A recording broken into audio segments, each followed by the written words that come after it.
Bon dia, nois i noies. Aquest trimestre no farem examen perquè tinc un projecte en ment sobre la desigualtat de gènere que vull que feu i comptarà com a nota. Es fa en grup? Sí. Nois amb noies i noies amb nois, sisplau.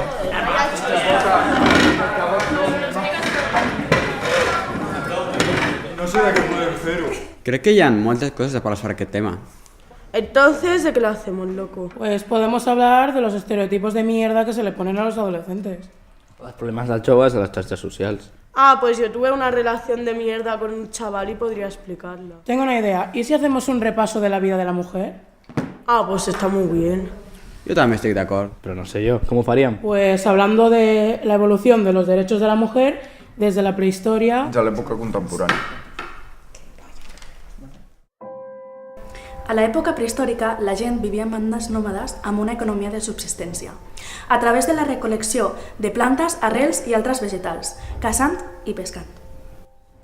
Amb el progrés de l'agricultura i l'arribada del sedentarisme, la gent va poder acumular riqueses i a poc alguns grups d'homes van poder aprofitar-se'n. Durant l'antiguitat, la divisió del treball canvia. Els homes passen a la producció agrícola i les dones es centren a la reproducció i les tasques domèstiques, perquè es necessitaven més fills. La importància de la dona disminueix perquè només era necessària per tindre fills i no produir res. Según algunes teories, la divisió de feines es feia per sexes. La dona feia les activitats més lleugeres, mentre l'home feia les activitats més pesades, com la caça. Les dones més grans gaudien d'un gran poder. Així es desenvolupava el patriarcat, que va ser instaurat, a més, per transmetre les riqueses de pares a fills, mascles. Es pretenia que la dona fos fidel perquè els fills siguin únicament del marit. Veiem així que la família patriarcal es funda, en el fons, a l'esclavitud domèstica. Els homes tenen el poder i les dones serveixen als homes. Ara, a l'època contemporània, la dona pot treballar fora de casa i així guanyar consideració. La família tradicional es va quedant a poc enrere. El futur ens ofereix una nova forma de convivència allunyada de l'opressió de la dona.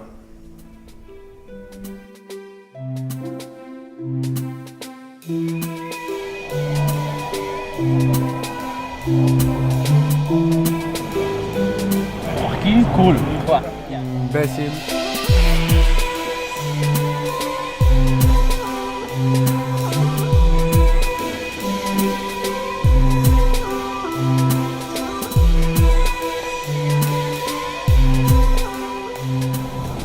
I a tu què t'agrada fer? M'agrada quedar amb els amics, sortir de festa. I tu practiques algun esport? Bueno, crec que m'apuntaria a rugby. El rugby? Millor que no, és un esport d'homes, Ai, no sé, m'agrada. Millor ballet per tu. I jo que pensava que hi havia igualtat. Passa cada dia davant dels nostres ulls no volem veure. Ens refugiem en el progrés del feminisme i no en el masclisme, que domina la nostra societat. Sort que hi ha persones que estan disposades a canviar-ho.